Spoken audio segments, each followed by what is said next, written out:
Hello. UPSC prelims की इस current affairs series में आप सभी का स्वागत है। इस सीरीज में हम 500 प्लस टॉपिक कवर करेंगे। आज का टॉपिक है जांच परीक्षण, नार्को, पॉलीग्राफ, ब्रेन मैपिंग। इनके बारे में क्या ये चल रहा है मामला।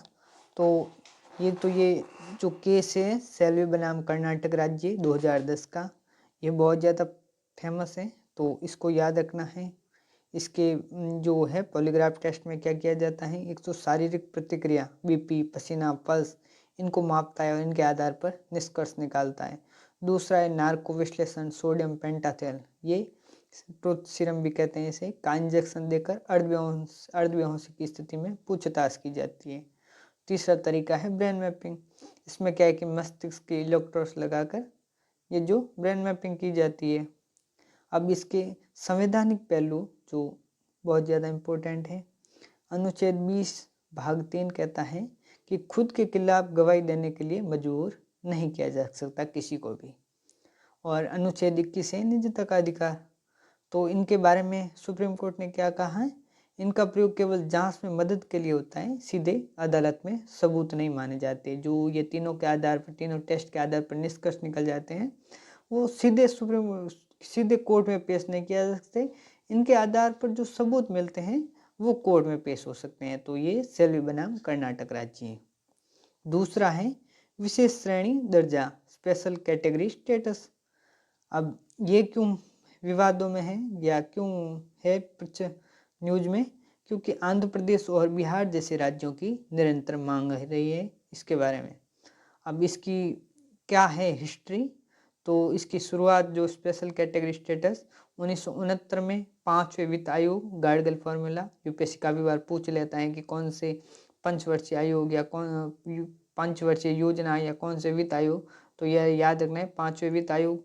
मानदंड क्या है इसके, एक तो है पहाड़ी इलाका, दूसरा है कम जनसंख्या, तीसरा अंतर्राष्ट्रीय सीमा और चौथा है आर्थिक पिछड़ापन। इन मानदंडों के आधार पर स्पेशल कैटेगरी स्टेटस दिया जाता था। अब इसके फायदे क्या होते हैं कि जो इस कैटेगरी में राज्य आते हैं उनको केंद्र प्रायोजित योजना में 9-10 का फंड, 90-10 का अनुपात में फंड मिलता है। जैसे 100 रुपये अगर उस योजना की तरफ से लगने होते हैं तो उसमें 90 सेंटर देगा और 10 ही राज्य को देना पड़ता है। जबकि नॉर्मल जो बाकी स्टेट हैं उनको 60-40 के अनुपात में फंड देना पड़ता है। और दूसरा फायदा ये कि बिना खर्च हुआ पैसा अगले साल इस्तेमाल हो सकता है, लैप्स नहीं होता। महत्वपूर्ण तथ्य क्या है कि संविधान में इसका जिक्र नहीं है। यूपीएससी ये भी पूछ लेता है कि कौन सी चीज़ संविधान में है या कौन सी नहीं, ये भी याद रखना है। और 14वें वित्त आयोग के बाद केंद्र ने नए राज्यों को ये दर्जा देना बंद कर दिया है, तो अब किसी को भी ये दर्जा नहीं मिलता। तीसरे मुद्दे की बात करें तो राजकोषीय संघवाद, टैक्स डेवोल्यूशन, ये चर्चा में क्यों है, क्योंकि 16वें वित्त आयोग का गठन होने वाला है और राज्यों की हिस्सेदारी पर बहस है। तो इस वजह से 15वां वित्त आयोग भी यूपीएससी पूछ सकता है। तो उसमें कौन कौन से किस आधार पर जो किस फॉर्मूले पर डिवाइडेशन किया गया है। तो इसका पहला तो है कि जो जितने भी 100% मिलेंगे उनमें से 45% तो राज्यों की आय के आधार पर दिया जाएगा। और फिर सेकंड नंबर पर जनसंख्या 15%, फिर क्षेत्रफल 15% और वन्य पारिस्थितिकी के आधार पर 10%, और जो डेमोक्रेटिक जो बेटर प्रदर्शन है उसके आधार पर 12.5%।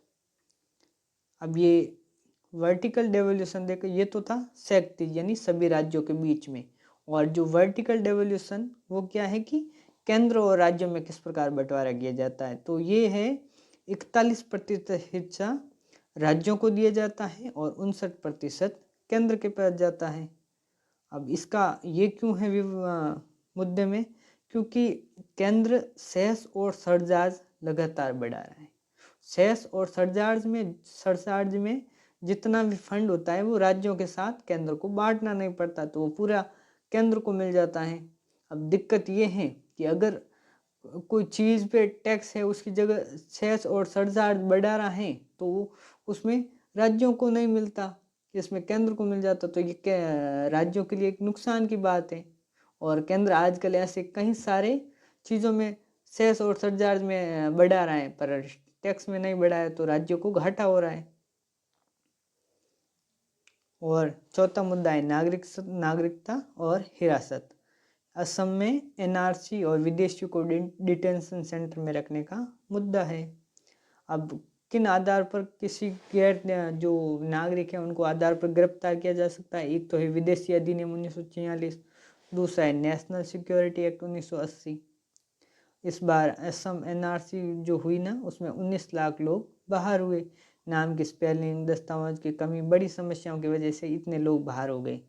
अब इसके आधार पर जो फंडामेंटल राइट है वो इम्पोर्टेंट हो जाता है। मनमाने की गिरफ्तारी से सुरक्षा, इसमें न केवल जो नागरिक है उनके अलावा विदेशी नागरिकों को भी ये अधिकार प्राप्त है।